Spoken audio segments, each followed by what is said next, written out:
Hi guys, welcome back to my another videos. তো আজি বতৰ বেয়া বৰষুণ দি আছে। আজি ৰেচিপি এটা বনাই আছো আলু আৰু মটৰ সবজি। তো বলক কেনেকা বনাই কি কৰে ৰেচিপিটো আপোনালোকে স্কিপ নকৰাকে চাওক। আৰু বৰষুণ বতৰত আলু আৰু মটৰৰ সবজি যোনটো বনায় তো খায়ো ভাল লাগে ৰুটিৰ লগত। আৰু যিহেতু আজি বৰষুণ দি আছে ৰুটি আৰু আলু মটৰৰ সবজিটো বনাব অলপ। তো ভিডিঅ'টো আপোনালোকে যদি নতুন আছে তেন্তে মোৰ চেনেলটো ছাবস্ক্ৰাইব কৰিব, বেল আইকনটো প্ৰেছ কৰিব, তেতিয়াহ'লে মোৰ নেক্সট ভিডিঅ'খিনি আপোনালোকে পাই থাকিব। আমি পিঁয়াজ লৈছোঁ 3টা মিডিয়াম চাইজৰ, 2টা বিলাহী, নহৰু কেইটামান, আদা, কেঁচা জলকীয়া, ধনিয়া পাত, কেঁচা মটৰ আৰু এইফালে লৈছোঁ অলপ শুকান মছলা, শুকান জলকীয়া, ধনিয়া আৰু আজৱাইন আছে আৰু ইয়াত তেজপাত। আৰু এইফালে আছে আপোনাৰ হালধি, জলকীয়া, জিৰা, ধনিয়া, এইটো জালুক আৰু এইটো হ'ল গৰম মছলা। তো চাইডক লৈ লৈছোঁ আধা কিলোমান বইল আলু। বন্ধুসকল কেৰাহী গৰম হৈ গ'ল, আমি ইয়াত দি দিম মিঠাতেল। আপোনালোকে এতিয়া দি দিছোঁ জলকীয়া, ধনিয়া আৰু লগতে দি দিছোঁ তেজপাত।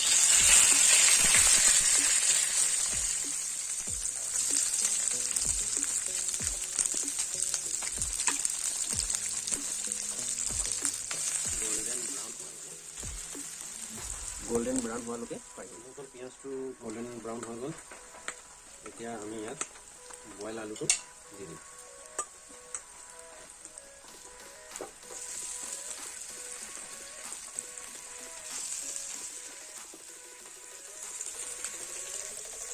আমি এইটো মিক্স কৰি দিম ধুনীয়াকৈ।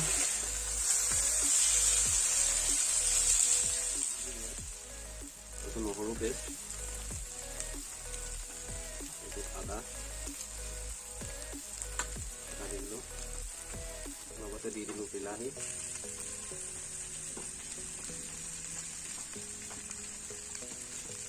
আৰু দি দিলোঁ কেঁচা জলকীয়া। এতিয়া আমি মছলাখিনি দি দিলোঁ, হালধি অলপ দি দিলোঁ,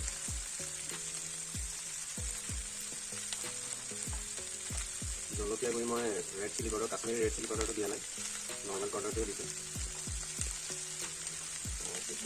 মছলাও বেছি এটা নালাগে ইয়াত। ধনিয়া পাউডাৰ, জিৰা পাউডাৰ,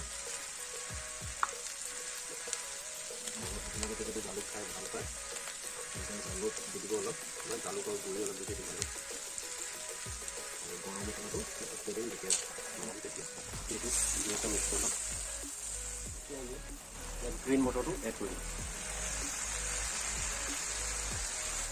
ফ্ৰাই কৰি ল'ম।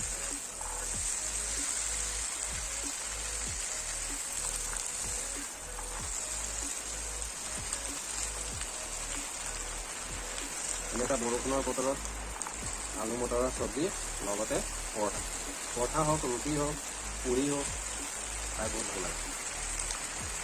আপোনালোকে ৰেচিপিটো এবাৰ বনাই চাব, একদম ইজি প্ৰচেছ, বেছি মছলাও নালাগে, খায়ো ভাল লাগে। অলপ ফ্ৰাই কৰাৰ পিছত ইয়াত পানী এড কৰি দিম। ফ্ৰাই হৈ গ'ল, এতিয়া অলপ পানী এড কৰি দিছোঁ।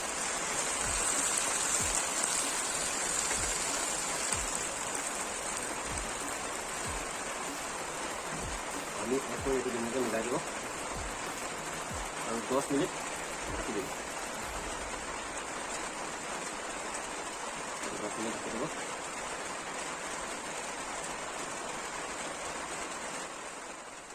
বন্ধুসকল 10 মিনিট হৈ গ'ল, এতিয়া চাওক কেনেকুৱা হৈছে। ৱাও গাইজ, কি ধুনীয়া হৈছে কালাৰটো, কি ধুনীয়া হৈছে। তো এতিয়া আমি ইয়াত অলপ গৰম মছলা এড কৰি দিম।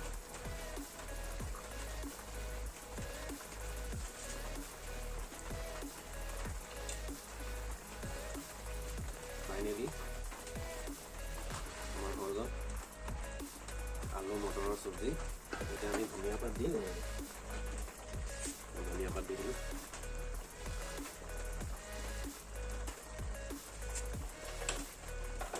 আমাৰ আলু মটৰৰ চব্জি ৰেডি। কি ধুনীয়া কালাৰ আহিছে, কিন্তু মই কাশ্মীৰী ৰেড চিলি পাউডাৰটো দিয়াই নাই, কালাৰো ধুনীয়া আহিছে। গাইজ খাওঁ খাওঁ লাগিছে নাই আপোনালোকক? যদি ৰেচিপিটো ভাল লাগে তেন্তে নিশ্চয় কমেণ্ট এটা কৰিব, আৰু আপোনালোকৰ ঘৰত ট্ৰাই কৰি চাব। এই বৰষুণ বতৰত এনেকুৱা আলু মটৰৰ চব্জি কি টেষ্টি। তো বন্ধুসকল, ভিডিঅ'টো আজিলৈ ইমানতে সামৰণি মাৰিলোঁ। আকৌ এটা নতুন ভিডিঅ' লৈ লগ পাম, এটা নতুন ব্লগ লৈ আহিম। আপোনালোকে চাই থাকিব, চেনেলটো ছাবস্ক্ৰাইব কৰি দিব আৰু বেল আইকনটো প্ৰেছ কৰিব, তেতিয়াহ'লে মোৰ নতুন নতুন অহা ভিডিঅ'খিনি আপোনালোকে পাই যাব। ধন্যবাদ।